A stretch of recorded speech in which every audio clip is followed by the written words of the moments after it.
আসসালামু আলাইকুম প্রিয় বন্ধুগণ, যে যেখান থেকে আমার ভিডিওটা দেখছেন সকলকে অনুরোধ করব আপনারা আমার ভিডিওটা লাইক কমেন্ট শেয়ার অবশ্যই করবেন।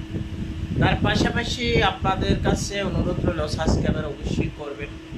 আমি একটা কথা আপনাদের কাছে অনুরোধ করে বলতে চাচ্ছি, যেটা হলো বাংলাদেশের যে আগে পরিচিতি ছিল জননেত্রী শেখ হাসিনার আমলে, এখন সেটা বাস্তবায়ন রূপে যে ধারণা আপনাদের চোখের সামনে এসেছে। অবৈধ সরকার ইউনূসে যে নির্বাচন দিয়েছিল, সেই নির্বাচনের পরিপ্রেক্ষিতে অবৈধ সরকাররা যারা নেতৃত্ব দিচ্ছে তাদের যে পরিচিতিটা হয়েছে, এটা আপনাদের কাছে কীরকম লাগছে এটা আমাকে অবশ্যই কমেন্টের মাধ্যমে জানিয়ে দিবেন। তার পাশাপাশি আপনাদের কাছে অনুরোধ করব যে বাংলাদেশে কিন্তু এখন 9.5 ঘন্টা, 10 ঘন্টা, 12 ঘন্টা, 11 ঘন্টা পর পর বিদ্যুৎ আসতেছে। তার মানে আপনাদের বুঝতে হবে 24 ঘন্টার মধ্যে 23 ঘন্টা বিদ্যুৎ থাকে। 1 ঘন্টার মধ্যে